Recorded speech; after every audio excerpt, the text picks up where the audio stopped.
नमस्कार दोस्तों, कैसे हैं आप। साथियों, गोगा देव जी राजस्थान के लोक देवता माने जाते हैं। इन्हें जौहर पीर गोगा राणा के नाम से भी जाना जाता है। इनके जन्म को लेकर जो कथा प्रचलित है, इसकी चर्चा हम आज यहाँ कर रहे हैं। ऐसी मान्यता है कि गोगा जी की माता बाछल देवी के कोई भी संतान नहीं हुई थी, तो वो इस बात से बहुत परेशान रहती थी। तो संतान प्राप्ति के लिए बाछल देवी ने हर जगह यत्न कर लिए, लेकिन उन्हें किसी भी तरह से संतान का सुख नहीं मिला। तब माता बाछल देवी गुरु गोरखनाथ जी के तपस्या स्थल गोगा मेड़ी पर, जहाँ वे तपस्या में लीन थे, वहाँ पर उनकी शरण में पहुँच गई और उन्हें अपनी सारी परेशानी बताई। तब गुरु गोरखनाथ जी ने उन्हें पुत्र प्राप्ति का वरदान दिया और साथ ही उन्हें प्रसाद के रूप में एक गूगल नामक फल भी दिया। ये फल खाकर बाछल देवी गर्भवती हो गई और उसके बाद गोगा देव जी का जन्म हुआ। गूगल फल के नाम से ही इनका नाम गोगा जी पड़ा। इनको सर्पों के देवता जौहर पीर, गोगा पीर, नागराज के नाम से भी जाना जाता है। गोगा जी का जन्म चूरू जिले के ददरेवा में 1003 विक्रम संवत 9046 ईस्वी में भाद्रपद के कृष्ण पक्ष की 9वीं तिथि को हुआ था। इनके पिता का नाम जीवराज चौहान था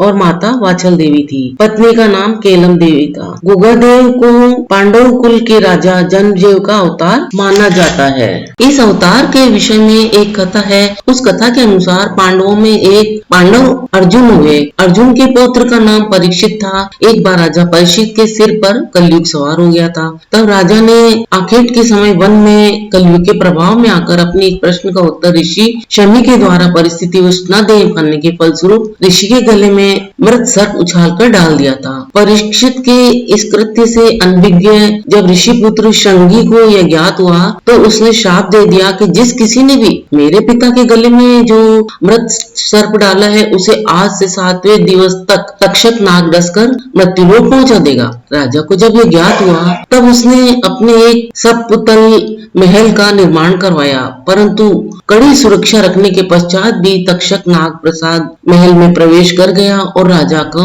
7वें दिवस डस लिया था। कुछ समय पश्चात राजा परीक्षित के पुत्र जन्मेजय को जब यह ज्ञात हुआ कि उसके पिता को तक्षक ने डसा था, तब उसने सर्प दमन यज्ञ का आयोजन किया, जिसके कारण समस्त सर्प यज्ञ में भस्मीभूत होने लगे। और तत्पश्चात माता मनसा देवी के पुत्र आस्तिक ने सत प्रयत्न के द्वारा नागों के प्राणों की रक्षा की। और ऐसे कहा जाता है कि जब राजा जन्मेजय की मृत्यु हुई तब नागों ने जन्मेजय की आत्मा को पाताल लोक में बंदी बना लिया था। और कलयुग में जब माता बाछल के गुरु गोरखनाथ जी की उन्होंने सेवा की थी, तब उनकी सेवा से प्रसन्न होकर गुरु गोरखनाथ जी ने उनको तेजस्वी पुत्र का वरदान देने के लिए पाताल लोक की ओर प्रस्थान किया। वहां से वे राजा जन्मेजय की आत्मा को गूगल में छुपा कर लाने लगे। कहते हैं तब नाग भी उनका पीछा कर रहे थे। जब जी धरती पर आए तब भी तक्षक नाग ने उनका पीछा नहीं छोड़ा और उनके हाथ से गूगल छीन कर निगल गया। तो सौभाग्य से वहाँ एक युवक साफ सफाई करने वाला कार्य कर रहा था। जब उसने देखा कि साधु के हाथ से नाग ने कुछ वस्तु निगल ली है लेकर, तब उसने नाग पर झाड़ू के डंडे से प्रहार किया और उसके कारण गूगल तक्षक के मुख से निकलकर नीचे गिर पड़ा। गुरु गोरखनाथ जी ने गूगल जब ये बाहर निकल गया तो वो गूगल उठा लिया और उस युवक को वरदान दिया कि इस गूगल से उत्पन्न जो बालक बड़ा होगा वह बड़ा ही सिद्ध पुरुष होगा और जिसके भजनों को तुम लोग गायन करोगे। ऐसा कहकर गुरु गोरखनाथ जी अंतर्ध्यान हो गए और तक्षक नाग भी निराश होकर पाताल में लौट गया। और इस प्रकार राजा जन्मेजय ही गोगा जी के नाम से विख्यात हुए, क्योंकि वही गूगल फल गुरु गोरखनाथ जी ने माता बाछल देवी को दिया था। गोगा जी को गुरु गोरखनाथ जी व महमूद गजनवी के समकालीन माना जाता है। ये पृथ्वीराज चौहान की तरह ही वीर बहादुर योद्धा के रूप में पूजे जाते हैं। गोगा जी का पत्थर पर उत्कीर्णन किया होगा बनाया गया सर्प युक्त पूजा स्थल को थान के नाम से जाना जाता है। इनका थान गाँवों में खेजड़ी वृक्ष के नीचे होता है। हिंदू इन्हें नागराज व गोगा जी के नाम से जानते हैं, वहीं मुस्लिम इन्हें गोगा पीर के नाम से पूजते हैं। गोगा जी के जो गीत गाए जाते हैं उसे छावली कहते हैं। गोगा जी का मंदिर मेड़ी कहलाता है। गोगा जी की आराधना में श्रद्धालु जो नृत्य करते हैं उसे साकल नृत्य कहते हैं। गोगा जी ने मोहम्मद गजनवी के साथ 1024 ईस्वी में युद्ध किया था और महमूद गजनवी ने इनकी वीरता को देखते हुए गोगा जी को जौहर पीर की उपाधि दी, मतलब साक्षात देवता के समान ये प्रकट होने वाले हैं, ऐसा कहा जाता है। इस युद्ध का वर्णन कायम खां रासों में किया गया है। हिंदू लोग इन्हें विष्णु भगवान का अवतार मानते हैं। गोगा जी के जो विवाह हुआ था वो उत्तर प्रदेश में हुआ था। गोगा जी के विवाह के समय ही इनकी पत्नी केलम दे को एक सर्प ने डस लिया था, जिससे क्रोधित होकर गोगा जी ने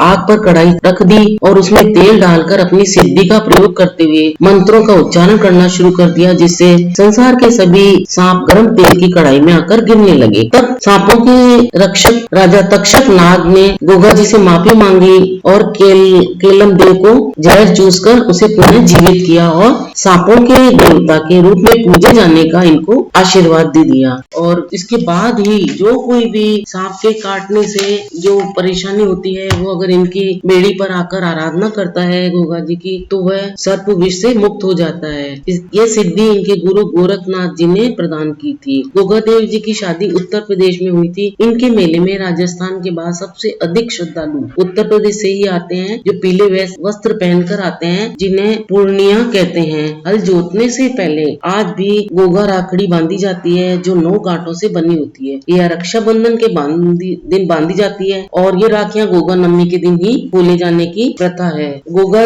जी का मुख्य मंदिर जो है उसे शीर्ष मेढ़ी कहते हैं। युद्ध में लड़ते वक्त गोगा जी का सिर यहीं गिरा था और इनकी मृत्यु के बारे में कहा जाता है कि इनके मौसेरे भाई अर्जुन व सुरजन ने भूमि बंटवारे को लेकर इनसे नाराज होकर इनके इलाके की जो सारी गायें थी उनको घेर कर महमूद गजनवी को दे दी, जिससे गोगा जी अपने 47 पुत्रों, 60 भतीजों व 1100 सैनिकों को साथ लेकर सतलज नदी पार करके और महमूद गजनवी से युद्ध करने के लिए गए और अपनी गायों को फिर वहां से मुक्त करवा कर लाए। लेकिन जब ये वापस लौटे तो इसके बाद इनके मौसेरे भाइयों ने इनसे भयंकर युद्ध किया और इस युद्ध में इनको वीरगति प्राप्त हुई। तो गोगा जी का सिर यहाँ पर गिरा था। ये गोगा जी का जन्म स्थल भी है। यहाँ पर भाद्रपद की कृष्ण पक्ष की नवमी को मेला लगता है और गोगा मेढ़ी ये हनुमानगढ़ में है। ये स्थान जो है वो गुरमेढ़ी कहलाता है। यहाँ पर लड़ते हुए गोगा जी का धड़ गिरा था। इसका निर्माण फिरोज शाह तुगलक ने करवाया था, लेकिन बाद में बीकानेर के महाराजा गंगा सिंह जी ने इनका पुनर्निर्माण करवाया था। गोगा मेढ़ी की बनावट मकबरे नुमा है और ड्योढ़ी पर बिस्मिल्लाह अंकित है। यहाँ पर एक गोरख तालाब भी बना हुआ है। गोगा मेढ़ी में एक हिंदू और एक मुस्लिम पुजारी रहता है। गोगा जी का मेला हिंदू मुस्लिम एकता का प्रतीक है। तो दोस्तों, आपको ये गोगा जी के बारे में जो राजस्थान के लोक देवता है और सर्वत्र पूजनीय है, उनकी ये जानकारी कैसी लगी, अपने विचार हमें कमेंट करके अवश्य बताएं। अगर आपको यह जानकारी अच्छी लगी हो तो इसे आगे शेयर भी करें और अगर आप मेरे चैनल पे पहली बार आए हो तो इसे सब्सक्राइब भी कर लें, ताकि अन्य नई जानकारी आप तक अति शीघ्र पहुंच सके। अपना अमूल्य समय देकर वीडियो देखने के लिए आपको बहुत बहुत धन्यवाद।